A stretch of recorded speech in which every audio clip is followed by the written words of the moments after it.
Alright, welcome back, boys and girls. What we are going to be talking about in this video is the 2015 FRQ problems 3 and 4. FRQ, no calculator questions, problem 3 4, 2015. So let's go ahead and get started. So the first question, they give us this table, and it says, Catherine skates on a straight track. She starts from rest at the starting line at time 0 and goes for 12 seconds. All right. Catherine's velocity. So this is velocity. This is not position. This is velocity. Is measured in feet per second, is differentiable and increasing. So this is purely increasing the entire time. The values of kt at various times t are shown in the table above. Okay, so here we go. Let's kind of get started, set up our paper. So we begin. This is 2015 FRQ 3 and 4. So this is problem number 3A. So we says use the data in the table to estimate Kathleen's acceleration at time t is equal to 4 seconds. Okay, show the computations that lead to the answers, indicate the units of measure.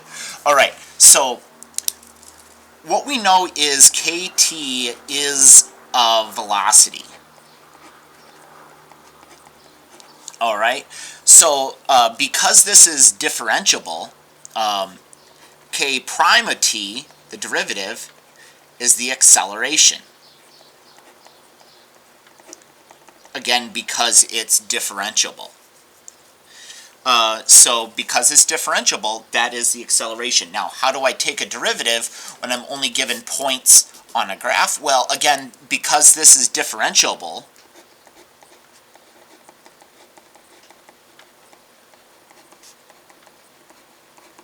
that implies that I get to use the mean value theorem. And the mean value theorem implies that the instantaneous rate of change is equal to the average rate of change. And that's what I'm going to be using, the instantaneous rate of change. So IRC is equal to the ARC. So that implies that the K prime at 4, okay, the derivative is equal to a slope. And so where I'm using is the closest interval of where 4 would be. And so that would be between the 3 and the 5. So this is going to be k of 5 minus k of 3 all over 5 minus 3. And so in that situation, this is 10 minus 5 over 2. This is 5 over 2. All right, this is an acceleration. So acceleration is feet per second squared. Okay, feet per second squared. Easy peasy. All right. Part B says use a right-hand Riemann sum, okay, with 4 subintervals by the data to approximate that integral.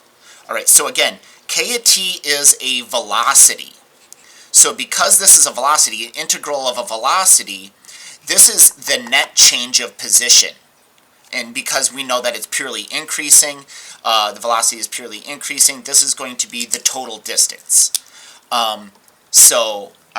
This is the total distance, or in essence, the net change in position.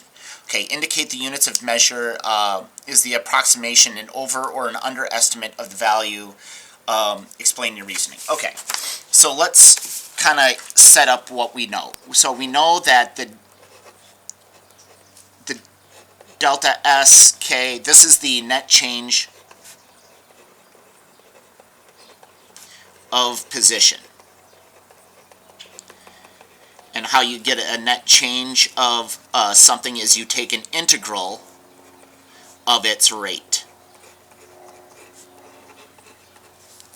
All right, And so the Riemann approximation is an approximation of the integral itself. So this is similar to right-hand Riemanns. So again, these are rectangles. So this is the base, and then the right-hand side is the height. So this has a base of 3 and a height of 5.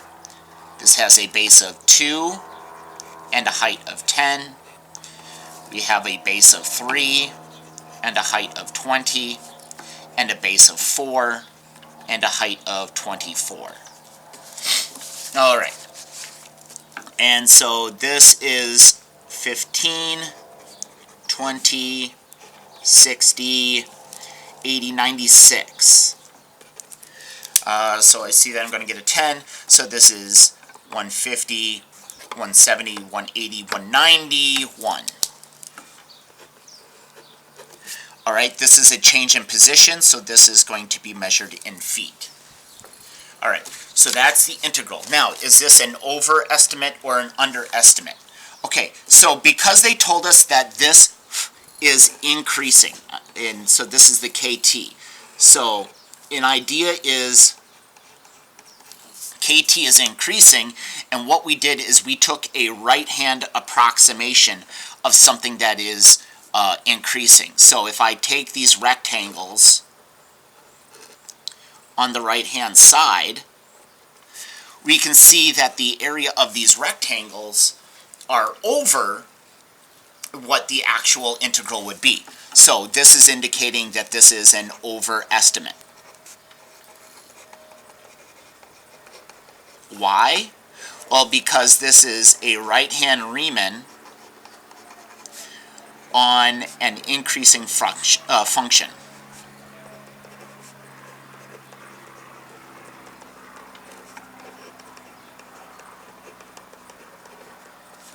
That's why it's an overestimate.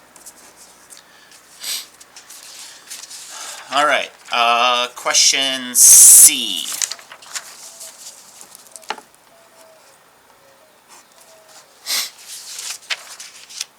Nathan skates on the same track starting 5 feet ahead of Kathleen at time 0.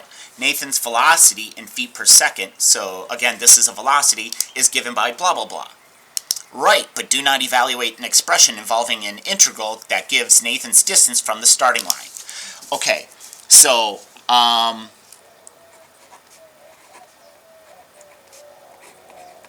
that's the net change in position of Nathan. And so this is net change. All right, so what this is going to be equal to is this is the integral of his velocity. All right, so that's how far he skates in 12 seconds. However, he's already starting 5 feet ahead of Kathleen, 5 feet from the starting line. So there it is. So,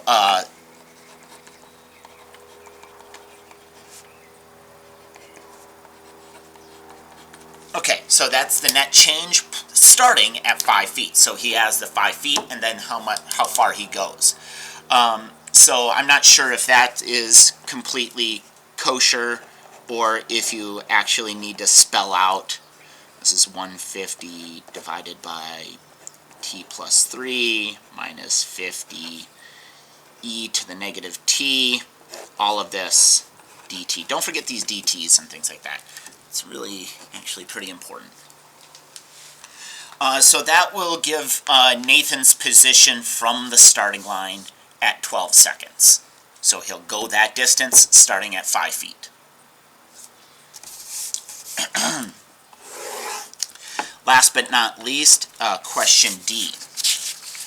Write an expression for Nathan's acceleration in terms of t. So, okay, so if his velocity, so acceleration, I'll call it a sub n of t.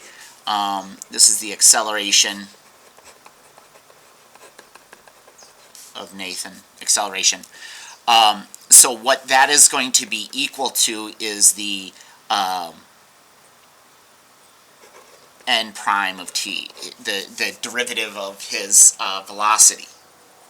Okay, so the derivative of his velocity. So this is what we need to do, and this is going to be his acceleration. So let's just start with what we know. And so I'll write it so we don't have fractions and things like that. So this is 150 divided by t plus 3, so that's, in other words, saying to the negative 1, minus 50 e to the negative t. Alright, so the derivative of this, okay, negative 1 comes down.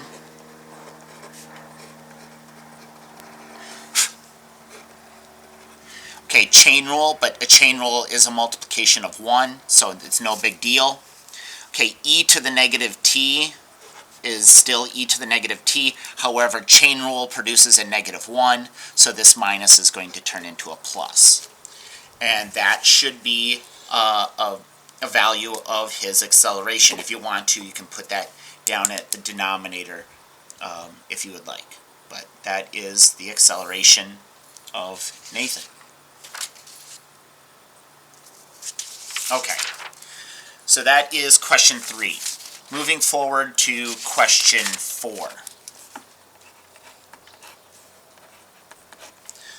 Alright, oh good.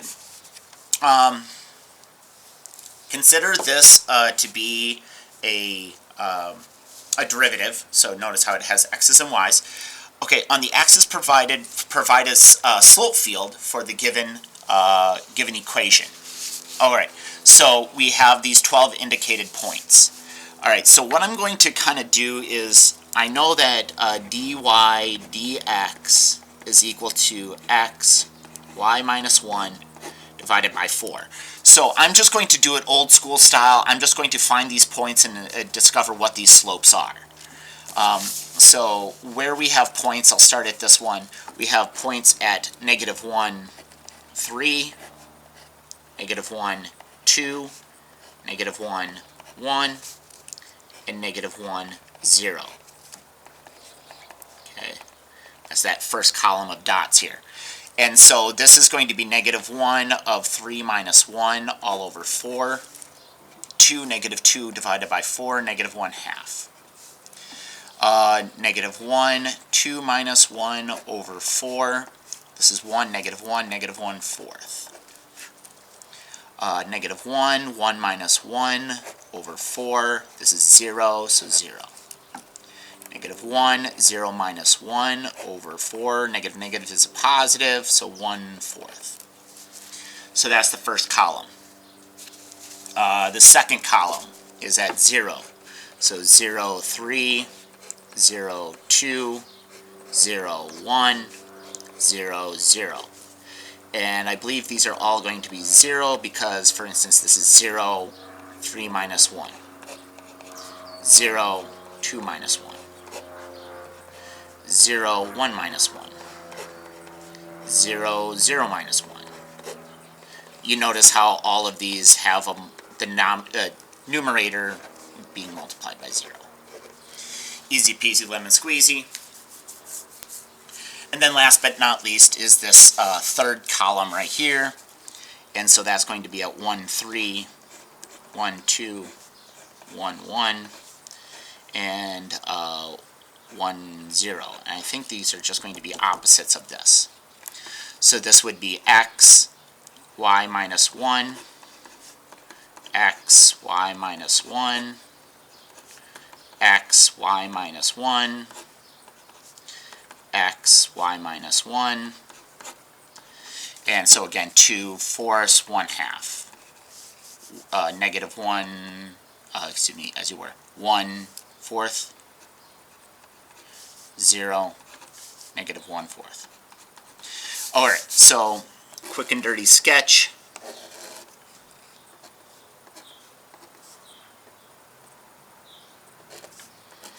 Okay, so we have dots right there, right there, right there, right there, right there, right there, right there, right there, right there, right there, right there. Okay, quick and dirty. Alright, so the first column we have a negative 1 half, so I'm kind of pointing at the half, and so that's there. Next, we have negative 1 fourth, so I'm kind of aiming at a negative fourth right here, So it'll be, then we have a 0, and then we have a positive 4, so I'm kind of aiming at the right here, so it's pretty flat, but up just a little bit. Okay, next we have zeros, so 0, 0, 0, 0.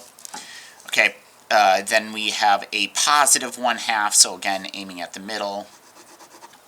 Positive 1/4, aiming at a 4th right here. 0, negative 1/4, so aiming at the 4th. So there you go. There's your slope field. Okay. I really doubt it that they're going to ask a question like that on this test, because that would be really hard for kids to reproduce, to scan in, but who knows? They might get crazy and do it. Alright, B. Okay, let y be f of x, alright, of a particular solution with f of 1 is equal to 3. Write an equation of a line that is tangent to the graph at the point 1, 3 and approximate 1.4. Alright, so we know that dy dx is the slope of a tangent. So because they gave us f of 1 is equal to 3, that's the same thing as saying x is 1, y is 3. So what is the slope at 1, 3? Well, it'll be 1/2. Okay, you can plug it into the equation, or I can just literally steal that answer that I already did right there. So 1/2. Alright, so what I in essence have is I have a slope of 1/2 and I have a point of 1, 3. This will be the equation of the line through the point 1, 3.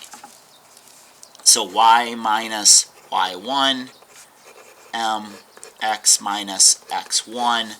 This is y minus 3 is 1/2 minus, excuse me, as you were, 1/2 x minus x1. So 1/2 x minus 1/2 plus 3.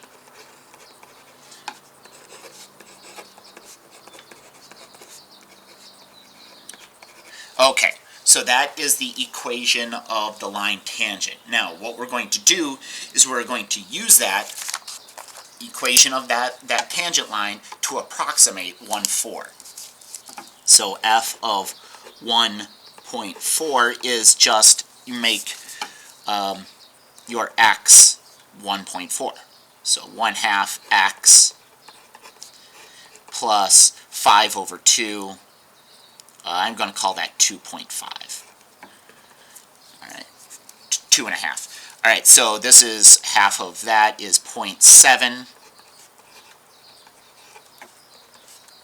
3.2. That's your approximation.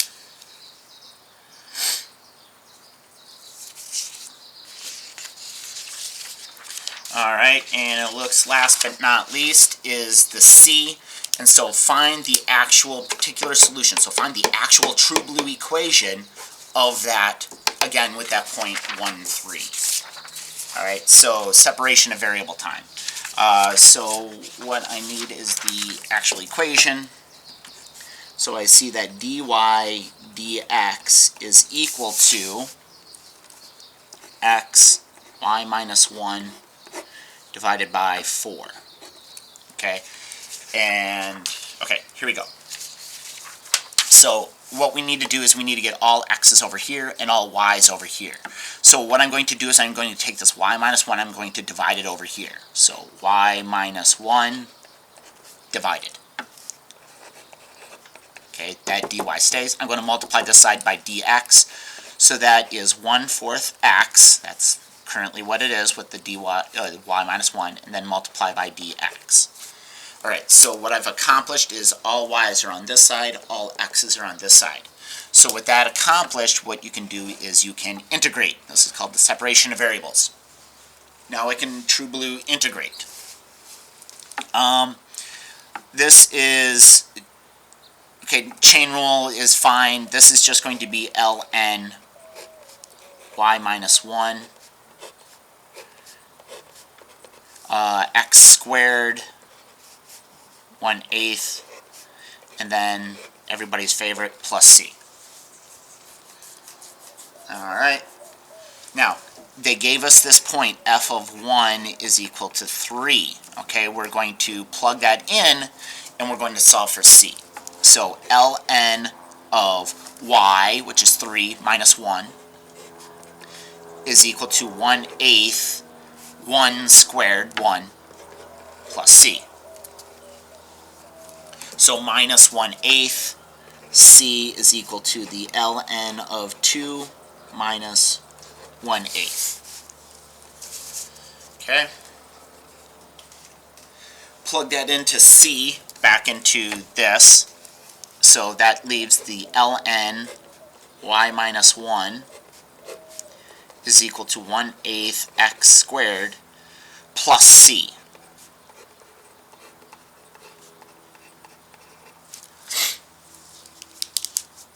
All right.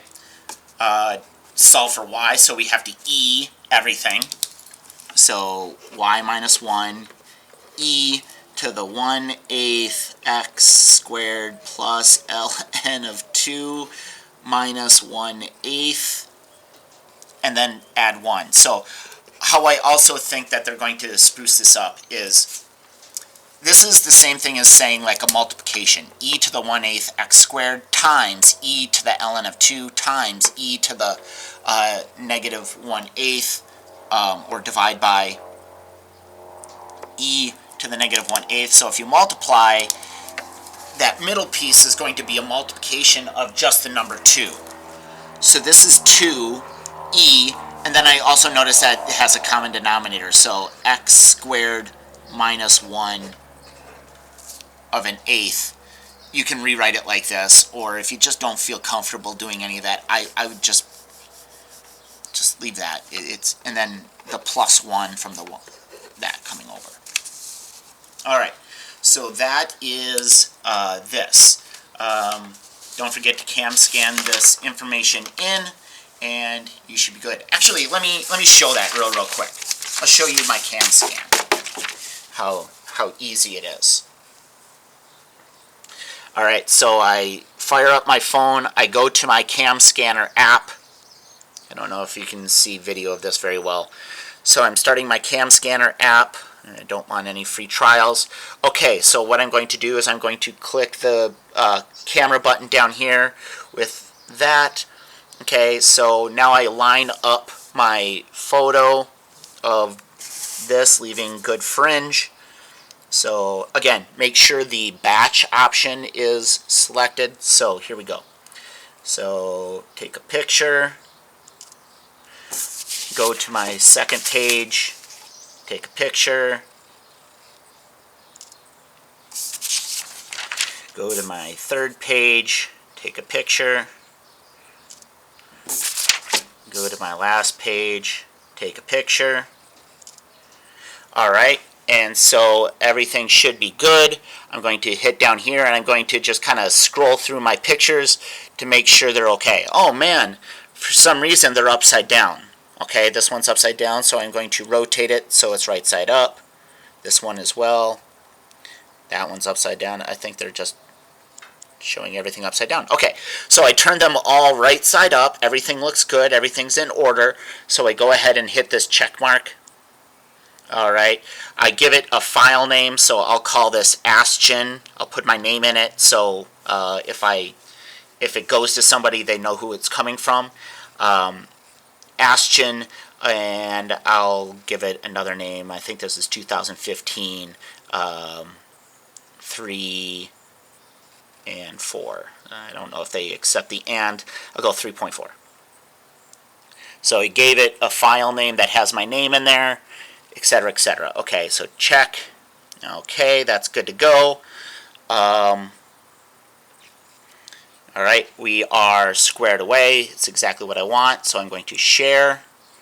I'm going to share as a PDF.